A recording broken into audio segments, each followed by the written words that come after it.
The Mixed League LABR draft is the first expert leagues draft of the year. It's done in mid-February, right before pitchers and catchers go to spring training. Thought we'd check in on that in the series of labor leagues with the great Steve Gardner, who runs all the labor contests. Find him on USA Today as well.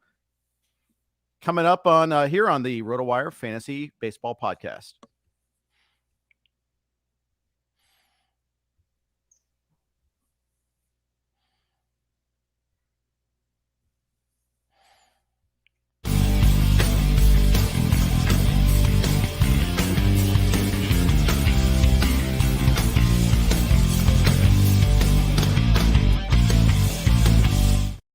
Sorry for that echo thing. Multiple browser windows open, so good times had by all. Sorry about that. Jeff Erickson here with Steve Gardner, brought to you by the good folks at Rivals Fantasy and our new sponsor, StableDuel. We've got Steve Gardner with us. Steve, welcome. How are you, my friend? Hey, thanks, Jeff. Glad to be here and glad to be talking some baseball with you. Yeah, I know. It's great. Hey, it's a quarter of the way in the season. Feels like it's been around. We're deep into it, but we got a long way to go. And thank God, because my labor team is just struggling right now. Hey, man, you and me both. We're having some issues, and especially with pitching for me. But that's one of the things we hope we can fix over the course of the next several months. That some of those injured guys start getting healthy, and maybe some of those bats will come around too. Yeah, I'll do my. I haven't complained this week about it, but I lost Seager and O'Neill Cruz within the course of 3 days. Lost a number of pitchers, including Jeffrey Springs. Let's all shed a tear for that one. But I held on to Bailey Ober. I held on to Christopher Morel, and my patience there was rewarded, at least because they've been pretty good since their teams saw fit to play them at the big league level. Yeah. That's true. I mean, that's an excruciating wait, and a lot of people, maybe didn't have the kind of patience that you did, and I didn't in other leagues. Yeah, exactly. It's all depends on the format, but yeah, I know I've had my problems too. Waiting for Gunnar Henderson to come around, and all sorts of. Trey Turner has really not been the number 3. I thought he was getting a steal in mixed labor, getting Trey Turner 3rd overall. Right. And, he hasn't really been that guy all season, not running hardly at all. It's been a slog for me. Well, let's talk Trey Turner. What's wrong with him? Why isn't he producing at that level? I don't know. I guess the funny thing is that when he went from the Nationals to the Dodgers, he sort of didn't miss a beat. And I don't think they're asking him to do anything, ridiculous in Philly. Bryce Harper came back even earlier than most people could have ever, hoped in their most wildest dreams. But yet the Phillies have struggled, and Turner has been part of that. So, yeah, I don't know. I thought he would run an awful lot more. I think that's one of the things. And, one of my bold predictions this year was that Trey Turner would steal 60 bases because, the changes in the rules and his success rate has been so good. I figured he'd be running every time he got on base, and he just has not been doing that. No, he hasn't. And very frustrating. Our good friends, Colton and the Wolfman, always would eschew drafting a player like Trey Turner in his first year of a big contract. There are exceptions to that, of course, but there might be something to that first year of a contract thing. Well, they've the few exceptions, it seems like, that do happen where the players do hit the ground running, seem to be outnumbered considerably by guys who struggled. Or do we just pay more attention to the guys, and that's the instant excuse that we give when There's players be struggle with within the team? Yeah, for sure. I wonder if that too might play a bit of a role. It's like we say every year, gosh, aren't the injuries just worse this year than they ever have been? Right. And it's always, say the same thing every year. And who knows? What a wild week in the NFL. Right. Crazy Exactly. week in the NFL. Yeah, exactly. So a little confirmation bias there, but definitely Trey Turner is not running. I mean, 5 stolen base attempts this year in 40 some games. That's not what you were thinking. I mean, I guess we should be encouraged that he's successful in those attempts, but that is frustrating. I think one thing I will say to all this is I don't know if necessarily like the new contract causes you to have a downgrade. Keep in mind, most of the players that are signing a big contract are also the players that are coming off of a career year. I can hear Ron Shaler saying regression, yelling regression at me right now. Yeah, and you expect them to have a big year. I mean, if some middling, free agent signs a 1-year, $3 million deal and changes teams and struggles, you're not really thinking about that so much. Yeah. The big guys are at the top of our mind. Yeah. So not only are they coming off a career, you're usually coming off of a fully healthy year too. And health is usually not going to maintain year after year. You're usually going to have even if it's small stuff, bumps and bruises, nicks, here and there, that could be enough to send you off a little bit. Absolutely. Yeah. Joel Honard asked, do we panic a little too early? With all the pitchers dropping like flies, I feel like the FAAB is mostly pitchers this season because everybody's scrabbling. Is there something to that? Absolutely. I mean, and it's sort of an interesting confluence because we have all these injuries and the prospects that have been available. I mean, where do major league teams go when they need additional pitching? Mm-hmm. They go pick, through the minor leagues, get their guys that are actually having success. And a lot of the top prospects that we've seen that we've dropped, $200, $300 in FAAB on for the last 3 or 4 weeks. All those guys pretty much are pitchers and highly thought of pitchers. So yeah, I think it's kind of, one thing feeds on the other. And that's why we're getting, Tanner Bybee going for 300 and something and Yuri Perez going for 300 and something.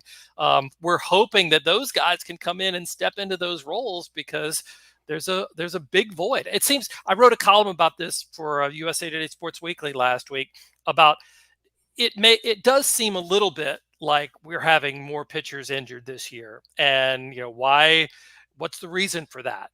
Is it the pitch clock? Could that be? I mean, that was one of the things, saw a Baseball Prospectus article that talked about elbow injuries up like 41% and shoulders 29% this year. It's early again still, but that's through the same amount of time that we had in 2019, 2020, 2021. And, my theory was we're paying more attention to it because there are bigger names that are getting hurt. Yeah. We've got, Carlos Rodon, the 2 Rays guys, all of those.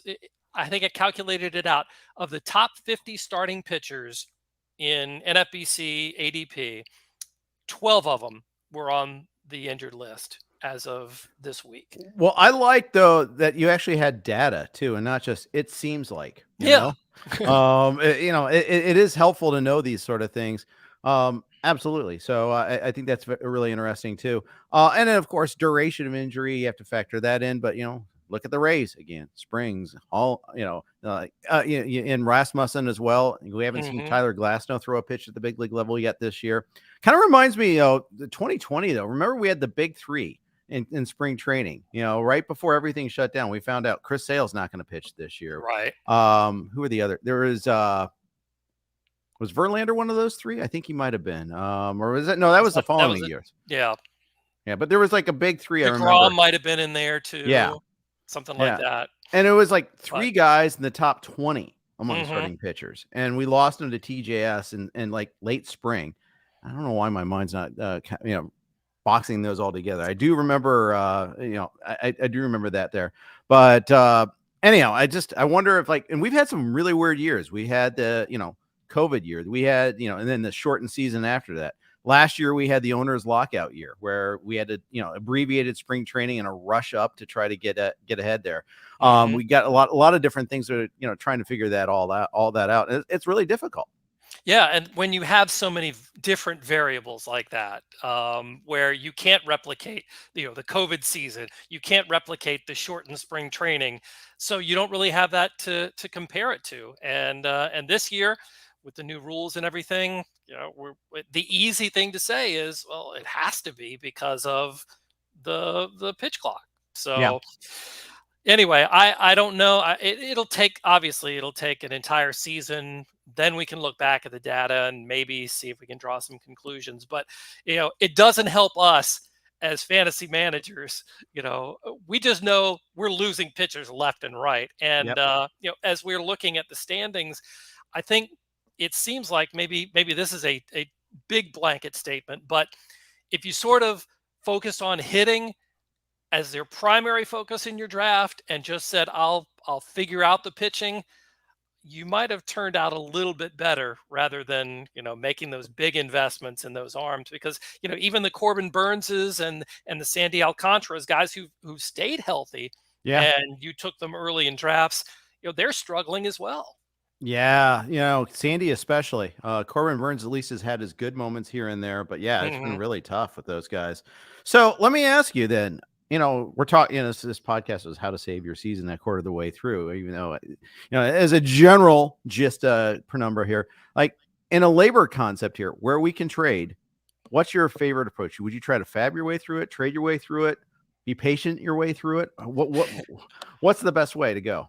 Well, I think early, I'm not somebody that's going to make a whole lot of trades in the first month or two. And I sort of subscribe to that, wait a month, wait 6 weeks, and let the dust settle a little bit. But we're getting to that point now where you kind of see what you have. And I think now is a really good time to start looking to trading and seeing where you have, a little bit of excess perhaps on your bench, or, where you're overly strong, you have, extra relievers or something like that.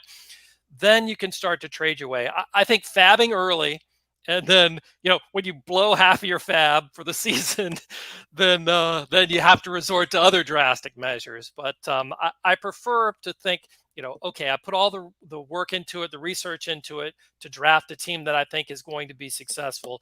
Let's wait out some of those bumps if possible. Maybe kind of add little increments if you can off the waiver wire. Maybe a nice big chunk too if the opportunity presented itself. But now we're getting at the point where, it's not going to be fixed because a lot of the prospects have been called up, a lot of the big ones at least. And now you're going to have to start looking toward the trade market. Yeah. The one trade I made in our league is more out of that was a emergency trade almost. I traded Giolito for Jorge Mateo. Yeah, it's kind of a challenge trade. Yeah, very early on. It's not like I had an excess of pitching either, but I just had no shortstop. And as great as shortstop is on draft day, it's not so great on fab day. Absolutely. And, I'll tell you, that was a fun trade because you're sort of, go back to this. I kind of like the concept if you can find guys of trading and buying high. And, Jorge Mateo is a pretty good example because he started off red hot. And, when you're losing O'Neill Cruz or somebody like that, you're not going to be able to replace him off the waiver wire because the position is so picked over. So, why not look at a guy who has the skills? Obviously, Jorge Mateo is going to keep running. The Orioles are running, he and Cedric Mullins are quite the 1-2 punch. I think that's an interesting kind of trade. I like to make those if I can find guys and find a trade partner. That's the other point. You have to have a trade partner, right? To be able to pull some of those things off. And, we may still have some buy high opportunities out there. I think the real upset is my Tuesday co-host, Fred Zinke, wasn't part of the trade. Well, Fred's got a pretty good team in mixed labor so far. I mean, he's sitting up in that number 1 spot and is looking down on all of us. Yes, he is. So maybe, for a change, Fred doesn't need to make a whole bunch of trades to move his way up the standings. Right. By the way, he was offering. He's always involved. Oh yeah. Or let me help you out. But the thing is, Fred usually though does. I mean, Fred offers fair trades. I don't really go into another offer from Fred. Delete. No, I don't enjoy do that. seeing an email from Fred in my inbox. Plus, that's a way to talk to Fred. which and yeah, he's super nice guy. So Right. always nice there to hear from Fred. But yeah, he does not need to trade right now. But yeah, I think that it's kind of important, to kind of be patient with, especially with slow starters. I mean, we saw this week Jack Flaherty, Chris Bassett throw two gems, and they were getting strafed early on. Flaherty, this is his first good one, really. First, a really good one in terms of strikeouts, at least. So I don't know if he's around that bend just yet, but Chris Bassett was just awful in his first two starts. Miles Michaelis, awful in his early starts. They're starting to come around a little bit, too. Yeah, I've got Flaherty in a couple of different leagues, and I did not start him in any of them. Oh, no. And I mean, there was, with all of the upheaval on the Cardinals team, the horrible start, the question about, can Wilson Contreras catch for them, or is he going to be a permanent DH? I didn't want to touch Jack Flaherty, especially because he got shelled. What was it? He gave up like 9 or 10 runs against the in Angels, the previous start. I mean, you don't need another one of those kinds of starts. So I didn't see that coming. And hopefully, he's got another start this week. And that was my thought was, okay, if he does have a good start, I need to see another one before I'm comfortable putting him back in my lineup. And, thankfully, I guess, if there's any silver lining to all of this, is that he gets another start, he's on my bench, and then I can, kind of reset my expectations after. You didn't cut him anywhere? He was on the chopping block, and I didn't get anybody in that bid group, so he stuck around. But I was ready to cut bait, absolutely. God helps those who can't help themselves, right? Exactly. My cheapskatedness yes. may have saved me. How about the young guns, all the expensive starting pitchers? Have you picked them up in any of the labor leagues so far? I haven't. I've been kind of skimping on my FAAB, I guess, or not being bold enough. I heard you and Fred talking about some of the varying levels of bids. Some people were getting great deals on Yuri Perez this past week or so, but I have not. And I think, it's not like I don't need the help either. I just have not been willing to go that much on a young pitcher who could be up in the majors for a little while, could be back in the minors, could be injured.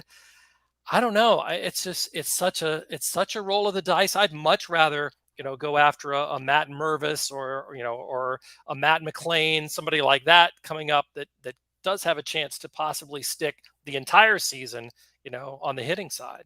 Yeah, and all you have to do is look at the experience of Taj Bradley to see, with the things that could go wrong. He pitched okay today, by the way. Bradley did. Didn't get the win, obviously, but was much better than those AAA starts where he was getting used to 5 versus 6, apparently. But very, very difficult thing to do, apparently. Yeah, especially after it was just fine, with the Rays in the majors before they sent him back down.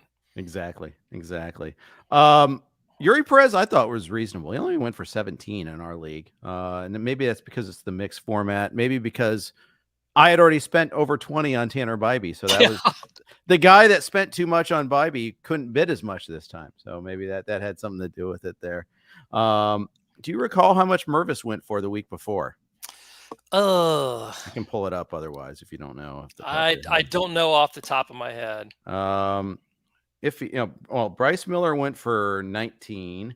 Mervis went for 13. That's actually kind of reasonable there. That can't happen. Can't let Zach Steinhorn get away with that.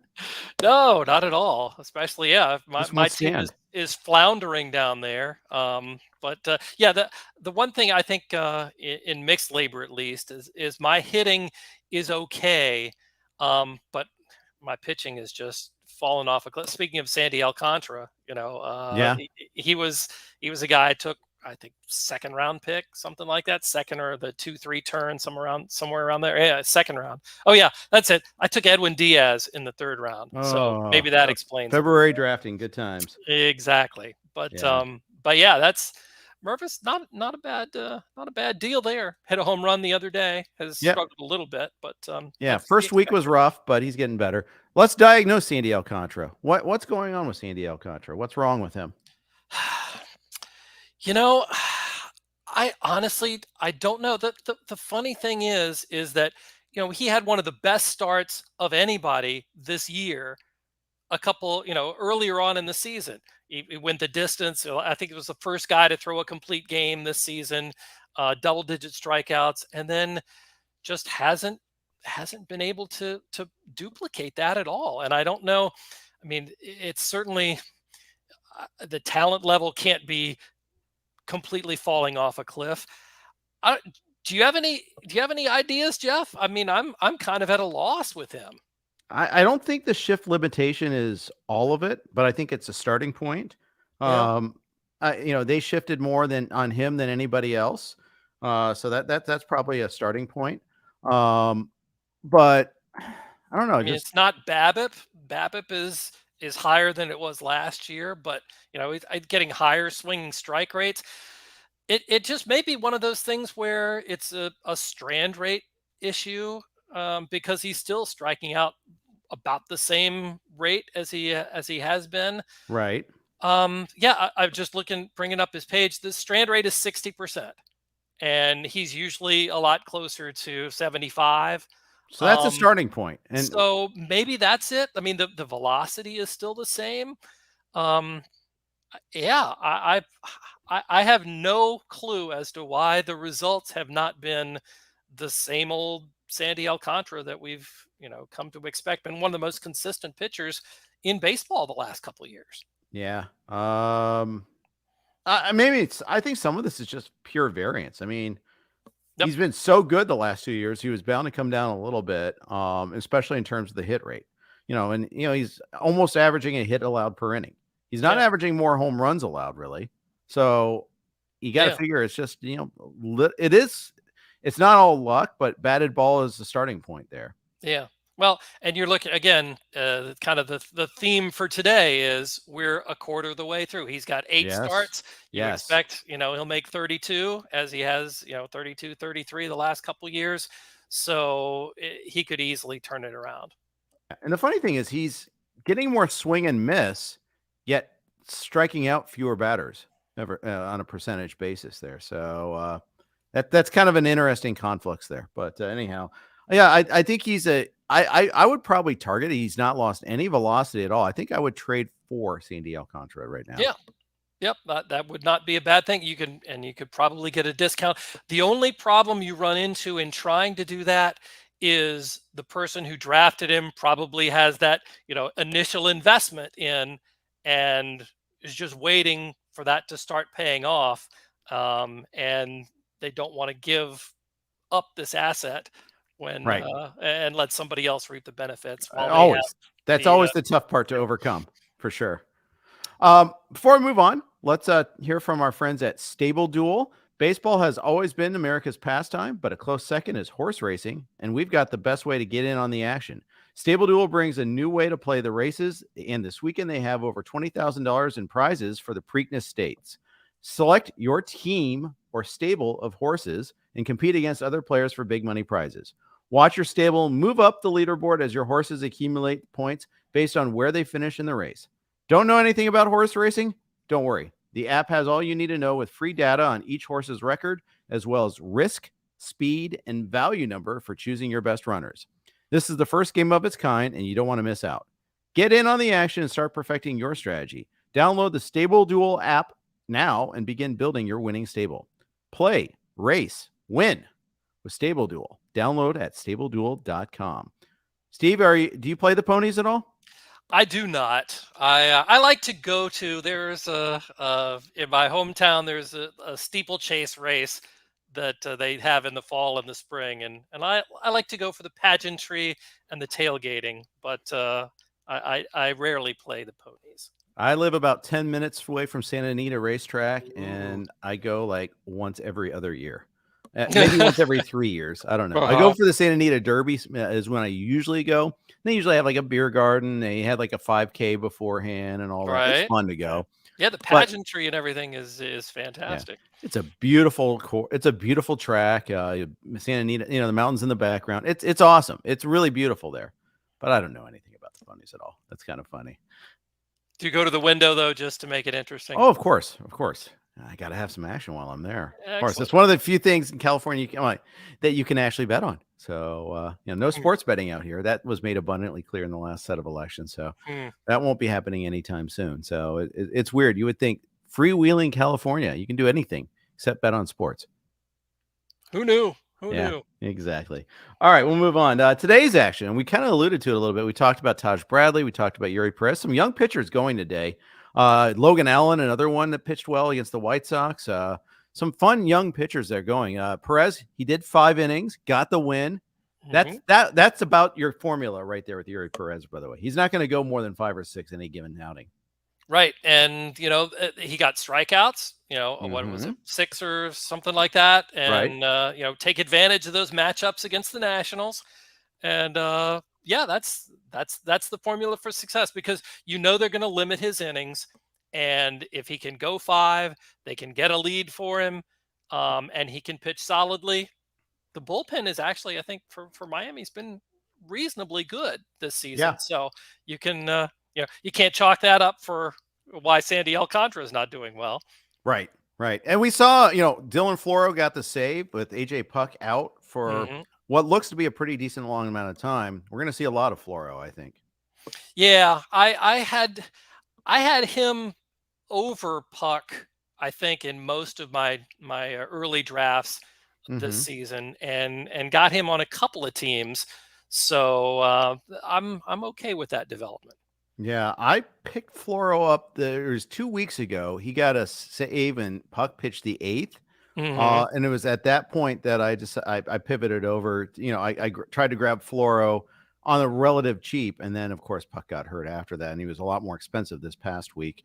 Logan Allen didn't get the win today. He went 5 2/3, but only allowed a run, had 5 Ks, 7 hits, and a walk. But he's pitching pretty well. Cleveland, I'm kind of curious to see what they do when they get Savali back. Tristan McKenzie's off on on a rehab start soon too. Yeah. So how do you handicap this? I think Bybee sticks in the rotation, but something's got to give. Yeah, I like Bybee. I think he's done an excellent job, and all of a sudden now Cleveland, with one of the worst offenses in baseball so far this season, their pitching staff gets a lot better, and maybe if, and I need this too, if Jimenez and Ahmed Rosario can start at least heating up some small bit, that makes the Guardians a lot more dangerous, and makes those pitchers a lot more effective as well.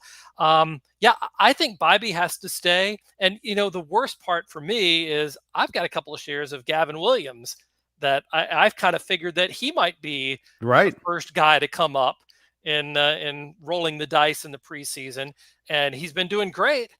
But the other guys have been solid. Logan Allen and Bybee have both been very solid, and makes his path a little bit more difficult. Do you and Ian Kahn and the Runaway Freight Train team that you guys have in the XFL, do you have Williams there? We do not. We do not. We're waiting on Tyler Glass now. Okay. In that league. I've been hearing from Ian, early on, I got off to a really slow start there. I've come around. I'm in 3rd place now in that league, but I'm still a standard deviation behind you guys, but at least. But back when the first couple of weeks of the season, it was pretty rough. And he's like, well, if you do decide to quit this, mailing in this year. So, always count on Ian to get a good trade call. And it's always a call, which I like. Exactly. He's great about that. And obviously, before he calls you, he calls me, so we can discuss, what we want to try and do. And we've had some productive trades between our teams, as a matter of fact. I think in dynasty leagues, it's really the dynamic, and folks that can, that are in dynasty leagues can kind of follow along with us here, because when you were contending and looking for a title, you were willing to maybe dump off some prospects, and we were giving you some guys that that were good and that were active. And so when the tide turns, then maybe the trades go back the other way too. We're like the Padres and Mariners of the XFL. Establish that relationship, and it pays off down the road. Well, you can work with that trade partner. and Mhm. and others, you can't, and you find that out quicker than later. Well, I'll just, not to go too down a different path or anything here, but one of the things that I found in making trades, and as we're talking about trying to improve your team, a lot of people are too skittish or afraid to make a bad deal. Yeah, And I think that's one of the things that I learned from Ian is that, go ahead and try and make as many deals, or Fred Zinke as well. He's embodies this at the same time as well. Make a handful of deals. You don't have to win every one, but if you come out ahead, maybe, and your team gets better in 2/3 of them, or 60% even, your team is going to be better, and the goodwill working with people, and establishing those trade relationships, especially in a long-term league, a keeper league where you're familiar with everybody, it does help you considerably in the long run. it does. It absolutely does. And it's definitely and I sometimes I get too tied up, and and I play in too many leagues. You may have heard this before. You may have Yeah. experienced this before, but Hmm. sometimes I get a little backed up and don't get a trade done. And that's frustrating because I know someone like my trade partner might be waiting for me, and I feel bad about that. I specifically in XFL that happened this week with me. I was slow to respond. So that's frustrating too. Don't be me on that. Try to respond as quickly as you can. I know it's not easy sometimes, but do a better job than I did on this one here. Yeah, as a commissioner, I get some emails.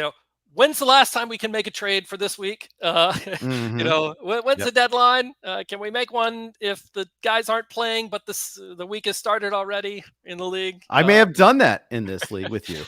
Perhaps it's possible. We're all trying to get a deal done, and sometimes it just doesn't get done And under the just wire. trying to remember the specifics of each league. That's important. I mean, there's so many different nuances. We were talking earlier about fab betting, fab betting, and talking triple digit prices on pitchers. We're talking NFBC usually at the $1,000 budget, but in Hmm. labor, we have a Yep. $100 budget. It's a little less granular. No, it's a lot less granular. Yes, it is. And there are no $0 bids. When you're done, you're done. You can't trade fab. You can trade players. You can't, so there's no, I don't think there in the mixed league, I don't think there's a reclaim component for us. No, because there are no salaries. Right. So Jeffrey Springs is just sitting on my IL all year, just as a reminder of what could have been. I'm just going to keep him there. He's going to get a ring for Right. that seventh place ring. Exactly. Yeah. Edwin But Diaz, hang in there. yeah, Edwin said he wants to come back, you so got a he's chance he's with sitting Ed. there on my IL too. Yeah. So, but it does depress the bidding a little bit. And, when you hear, oh, he went for 35%, he went for 40%. Well, okay. You shouldn't go for that much in this league. Or maybe it's an only league and you should go for more. I mean, Yeah. that's the thing. I'm in the RotoWire staff keeper league. It's 18 teams. So like I did not have the patience to hold on to Christopher Morel in that league. Oh, I Mm, cut him. And then 2 weeks later, he gets a call, but I did get him back. I spent bigly on him, like 37% of my budget on that. I'm not going to be able to keep him anymore. I would have had him as a reserve. Now I'm going to get him this is a 1-year rental now, but at least I got him. right. Well, that's one of those where I'm not gonna be burned by this mistake, and I don't Right. care if I have to pay for it. I'm That's not right. gonna get burned. Yeah. And it's the thing with $100 fab leagues is you have to agonize over every single dollar there, Yep. and it's it can money can run out very quickly, especially once you get to the trade deadline, and that shakes everything up there. You need to have a little bit for that. I've always felt that in mixed leagues, you go ahead and be aggressive early, but in only leagues, I try and save as much of my fab as I can for trade deadline, and guys crossing over. So we'll see Right. if that strategy pays dividends or not. Yeah. Some years you get like 7 or 8 guys that are worth getting on. Sometimes there's 2. Hmm. You better be one of those top 2 ones there. And And the that's the tough word part. is, at least I've seen from MLB execs, that this is going to be a very calm trade deadline. They don't see a whole lot of major trades, because I guess we don't have a whole lot of, other than Shohei Otani, I guess, impending free agents who draw a lot of the attention at the trade deadline. So maybe if you're plotting your course, maybe you go a little bit more aggressively now, and you don't save as much as you might as you would in previous years. I think that's a great point. And it really does. It is the market, and especially now that we have 6 playoff teams per league too. Mm-hmm. That's fewer team. You have a lot less inventory of players to be traded across leagues, just because teams are loath to give up on the season, unless you're my Reds or the A's or things like that. Then you give up 3 years in advance. But right. But anyways, at least the Reds have some fun prospects. They got Matt McLain coming up, or already up. They'll have others coming soon. So at least you get that. But you're absolutely right. It's a great point on like strategy on terms of like when do you conserve, when do you not conserve about the trade deadline. Yep, and I think I've talked myself into making some trade offers this weekend, and also maybe bidding a little bit more if we get some interesting players coming up. Yeah, well, that's a good segue because we do have some interesting players coming up. Before we talk about them, though, let's get our other bit of business here real quick. I want to hear from our friends at Rival Fantasy. New MLB season means it's time for a new kind of daily fantasy baseball. Rival Fantasy is the fantasy platform reinventing the way daily and weekly games are played. They brought new games in the ballpark this year that fantasy players won't find anywhere else. Rival Fantasy games include Fantasy Bingo, head-to-head player challenges, and Fantasy Book, where users can select over-unders for 2 to 5 players. With games like this, daily fantasy has never been better. Right now, RotoWire listeners can get a $50 protected first play. That means if you win your first play, you keep your winnings, obviously. But if you lose your first entry, Rival Fantasy will fully refund you up to $50. Go to play.rivalfantasy.com/signup and use code RotoWire MLB at signup and deposit a minimum of $25 to get your first entry on Rival protected up to $50. Now's the time to step up to the plate and become a Rival today. Welcome to the arena. Also, real quick, we're on the Blue Wire Network. Here are their ads. Okay. We have some hitters finally. We had Matt Mervis earlier. We're going to have Matt McLain this week. Too bad we didn't get a bit on him before Coors Field Series, although he didn't really do a whole lot there. But we finally have some hitters coming up here. This could potentially be a really good week. Yeah, I think so. Mark Vientos also. The Mets called up and he hit a home run. I mean, that's not bad, And also, I guess Matt Liberatore as well. For the Cardinals. And I don't know if Rocchio is going to stay for Cleveland too, because he's a prospect of some ilk as well. Mm-hmm. But Matt McLain, let's talk about him. Let's talk about the Reds. I mean, pulling teeth to get me to talk about the Reds, especially in a good light, right? Yeah, finally. Now, so he's the first of their like crew of prospects to go ahead and get the call by the Reds. I'm kind of curious to see if he's eventually going to stay at shortstop, or are they going to put Ellie De La Cruz there? Are they going to put Noelvi Marte there eventually? They have copious options. Yeah, and I hate to say it, I don't really like the Reds' track record when they have a glut of players at a particular position. The Nick Senzel comes to mind. Yep. We can't play him at third base because that's already covered. But I think of shortstops, if you've got a bunch of shortstops, you can find places for them to feel comfortable. So you don't necessarily have to worry about the glut there. And I think that's probably one of the reasons why they went and traded for Marte and got him in that deal with Seattle. But yeah, I think McLain is an interesting guy. I mean, he's not a big guy, but he does have a little bit of pop. And so, yeah, I think he's intriguing. And he's having, not arguably, but definitely having a better season than Ellie De La Cruz in terms of just production in the minor leagues. So it makes sense that he would be the guy that the Reds would call on first. Older, that wasn't hurt at the start of the year. All these things apply for sure. He's kind of tracked like a level above him most of the time. This is the first year they're really together per se, but. Encarnacion Strand, I wouldn't be surprised we see him pretty soon too, especially because quietly, the Reds have said very little about Joey Votto's status. We haven't seen Votto all season long.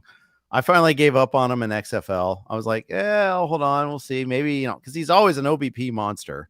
But I had to fill the spot at some point in time. So, well, and he was playing, this spring, he was playing with the AAA team, wasn't he? And when the for a season while, started, and then he came back. Yep. and then that sort of, we didn't hear any more about him. So it's a shame, because he was one of my favorite guys to watch play baseball. He enjoys the game. I loved his wit, and he was just a fun guy to root against for some people, and a fun guy to root for others. Right, exactly. How about Vientos? The Mets called him up. They played him on his first day up, homered, and his reward was to sit in favor of Tommy Pham the next day. Yeah. I don't know. I mean, he's a third baseman. Brett Beatty's a third baseman. And, if you're trying to shuffle guys around, maybe you would think of first base, but Pete Alonso is there. So now I guess somebody's got a DH perhaps. And that's not optimal when you've got a young guy coming up and a prospect. You want to have those guys in the field. You want them to play, and get defense, offensive reps and everything. And I don't know how the Mets are going to do that. I mean, I guess possibly Beatty has played some outfield. Vientos has played a little bit of outfield. So it's possible that one of them could move out there. But I think it's one of those cases where if he can hit and help your offense, you need him in the lineup. Yeah, and I was just gonna say, you don't want him DHing, but that DHing is better than working on your sitting game. Right. So, exactly. Then be ready for one pinch hit at bat late. Right. I mean, Starling Marte has been pretty poor this year. Mark Canha's been pretty poor this year. Pham hasn't done much. I think that's most of your path to playing time, and that's why I mentioned Pham as the culprit here, even though he's like a corner outfielder. I figure if you can play third base, you could probably learn corner outfield, but Cardinals thought the same thing with Jordan Walker. Now, not sure that's working, but you mentioned Nick Senzel earlier, and that was kind of a problem with Senzel, is they couldn't figure out what position they wanted to put him at. I think that screwed up his progress. Mm-hmm. And I wonder, the same sort of thing with my team, my favorite team, and Gunnar Henderson with the Orioles, and how if it weren't for Jorge Mateo playing as well as he has, I figure Gunnar Henderson would be their everyday shortstop, because he's a good defender, not as good as Mateo, but he can handle the position, and to get his bat when he's reaching his potential at a shortstop spot, that's gold right there. And so the Orioles, I guess, have an embarrassment of riches to some degree, but it is also, I think, kind of helped keep his development maybe a little bit slower than it would have been. I agree. They just played him at one position and forgotten it. And meanwhile, the Orioles have a couple of great middle infield prospects just bursting, waiting to get the call. Jordan Westberg is breaking at AAA. He's ready, I think, at least offensively. But if you got Mateo and Henderson up it's short and third, then you're thinking about second. But they also have Connor Norby too. So I mean, they're just it's a good problem to have, to be so loaded.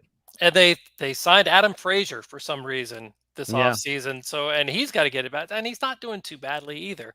So I guess that's one of the things when you have Ramon Arias go down, you have that kind of depth. And that's why the Orioles have been able to hang in there and be as successful as they've been so far this season. One of the most pleasant surprises, I think, in all of baseball.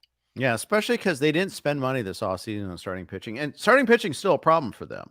It is. What do you do with Grayson Rodriguez, by the way? Do you have Grayson anywhere? And I do. I have him. What are you doing with him? In one league, I got to truck him back out there.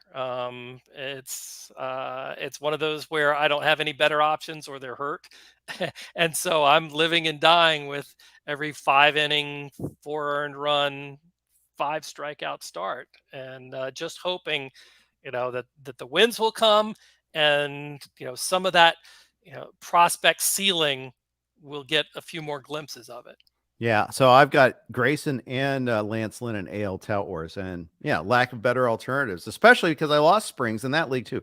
There's a theme there. I lost Springs in lots of places, and then I lost Jose Urquidy, which wasn't as painful, but still, it's another $7 in auction. That's auction currency that I could have spent on a hitter instead. And I someday I'll learn my lesson on that. Not today, Steve, but yeah. Well, if you've avoided the injury bug, especially in only leagues this year, then you're probably in the top 3 or 4 in your standings. Not that For sure. that's not something that you could say every year, but especially on the pitching side, if you've been able to get through without having one of those key components go down and create a huge hole in your roster, you're probably liking life right now.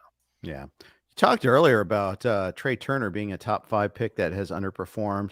Perry asks, what is going on with J-Rod? He's another guy. Julio Rodriguez is another guy that, you spent significant draft capital on. You paid a big chunk of money in your auction on him, and you're not getting anywhere close to what you paid for on him.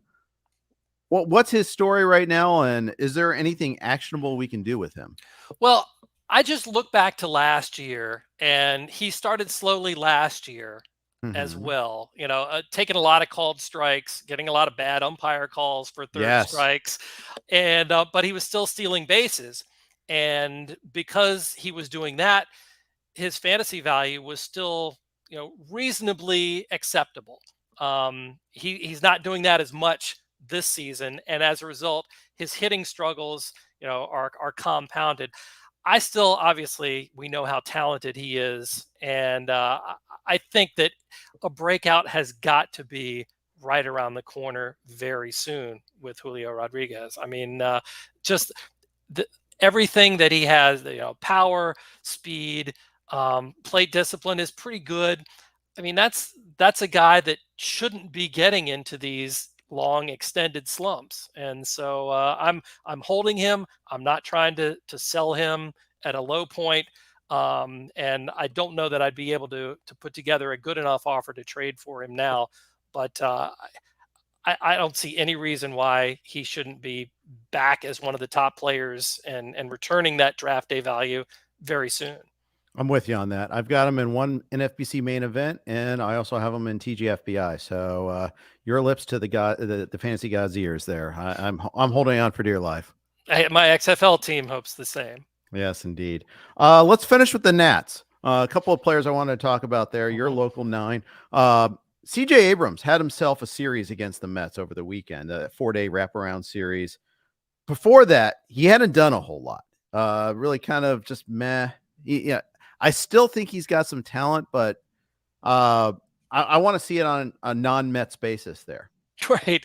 Yeah. I'll tell you, I've been impressed some of the at-bats that he's had against left-handed pitchers. He's hung in there and reasonably, I mean, he's put up not great OPSs this season, but he was horrible against lefties last year. And he's improved this year to the point where it's basically a wash. He'll hit almost as well against lefties as he does against right-handed pitchers. I think the one issue with CJ Abrams, we all, thought that he was going to be a speed source and would be running an awful lot. And he's only attempted 7 stolen bases this year, and hitting down there in the number 9 spot. That was another thing too. I think that we may have overrated CJ Abrams a little bit, is thinking that he'd win like the leadoff job, or he'd hit in the number 2 spot or something like that. He's been number 9 hitter pretty much the entire season. That's right. Yeah. And until he moves up in the lineup, and Lane Thomas has been pretty good, and Luis Garcia has been pretty good and has been hitting second for most of the year. Until he moves up in the lineup, I think his value is still going to be a lot lower than we'd hoped. Yeah, that is always a problem, is hitting there. I mean, remember Victor Robles, hitting 9th before, and how much that dragged him down, in addition to his own struggles at the plate. Right. Robles, by the way, he was playing pretty well before he got hurt. Yeah, exactly. He was running a lot and looking a little bit. I mean, his quality of contact the last couple of years has just been abysmal, like one of the worst in the majors. And he got a little bit of an uptick there, was a little bit more disciplined at the plate and not swinging at everything. So that was a positive sign. But then you take all of those good things happening, and then he gets hurt and he's out for a while. I worry about him having to reset everything and start from zero and lose all of those gains that he was making. Yeah. And that's the frustrating thing. On the pitching side, they've had a couple good stories. Josiah Gray's had some good outings, and Mackenzie Gore has as well. Yeah, I'm really, really happy to see the Josiah Gray turnaround, because he's a guy that I've been in on, not all the way in, but just one of those heads. You hope and you think that he's one skill away, and that's allowing those home runs. And if you can get that under control, then he could be a completely different pitcher, because the stuff is really good. The Nats loved him, and I think they weren't going to get that Scherzer Turner deal done if they didn't get Josiah Gray in the deal. Right. And he was, was showing that in the minor leagues with the Dodgers, and just got hammered in DC when he came. And it hasn't turned around until this year. And we still see the same sort of skills, the missing bats and the good stuff on his off-speed pitches, but the home runs, he's been able to control them a little bit and not get into as much trouble, not allow the big innings. And as a result, the ERA looks incredibly well. Yeah, it does. And then Gore has been healthy so far. On that, we didn't get to see him last year in DC. He looks pretty good too. I think they have themselves a keeper there, and it's been hard to find good starting pitchers for this organization. Absolutely. And the prospect pedigree was there for Mackenzie Gore, and we saw a little bit of it in San Diego, and then just having all the injury issues and not being able to show his stuff and finally getting that shot. He's definitely very talented. All right. We're going to finish with a couple questions before we let you get out of here. Matthew says he just lost Dustin May. You go Bybee or Paxton as a replacement for May? I'm going to go Bybee. I mean, Paxton, the velo for him was excellent. But again, the injury history, it's so long and so detailed. I can't put my weight behind him and count on James Paxton as much as I'd like to, because he was one of my favorites, several years ago, and it's painful to have to admit that. If we had a cool nickname bonus in our fantasy leagues, then Big Maple would be one of the guys high on the list, but we don't. So, absolutely. Yeah. Peter asks, he just traded away Trey Turner. We were talking about him earlier, and Alex Manoah, who amazingly we hadn't got this full podcast and hadn't talked about him yet. Oh, right. We talk about him every time. For Zach Wheeler and Nico Horner in a points league, your thoughts? Ooh, I mean, I'm still thinking Trey Turner is going to be a monster. And I don't know that I would have done that. I mean, points league, I don't know that changes the dynamic. I mean, Nico Horner, I worry about, the ability to make quality contact for him. Yeah. I mean, he can hit for average. I think we've seen him do that, but in terms of extra base hits, and that's what your points leagues, reward you for. Trey Turner doesn't walk a whole lot, but the extra base hits that he gets, the doubles and the triples and home runs, I think makes him eminently more valuable than Horner. And then Manoah, I don't know what to think, but you'd have to think he's going to be better. And Wheeler's not been great shakes either this season. Well, that's just the thing. Yeah, Wheeler has been just like I used him in DFS on Tout Tuesday, and I chose poorly. I have him on several leagues, and I've been waiting for that, because he's been so good, and this is sort of out of character, and I can't really figure out a reason for his struggles this year. Yeah, I can't either. The whole Phillies malaise, it feels like right now, except for Harper, who's looked great since coming back. He's amazing. How about that? That was my one success. I think I got Harper in several leagues, including nice mixed labor. So hopefully hopefully my team's on the upswing. You're the guy. All right, nice. I did. I tried to get him everywhere I could. I got him in XFL, so I'll be rooting for you along with me here in the same time there. So there we go. I think we traded Bryce Harper to you, didn't Yes, we? at one point in time. XFL, I believe so. back in the day. Yeah, I think you are correct about that. Mhm. All right. Well, maybe that's I think that's a good drop-off point there. And maybe we'll think about maybe the next trade that we'll do someday. Steve, All right. awesome stuff. Thanks for spending an hour with me today. Really appreciate it. Enjoyed it, Jeff. It just flew right by, didn't it? As always. That's Steve Gardner, everyone. Follow him. Of course, give him a follow on Twitter. Read him in USA Today. You can, of course, get him on Twitter at Steve A. Gardner, and read him on USA Today. Coming up tomorrow, we got 2-star starters with Clay and with Todd. Make sure to tune in for that. Next week, I'll have Michael Govier on the Thursday podcast. Thanks, everybody, for listening. Take care.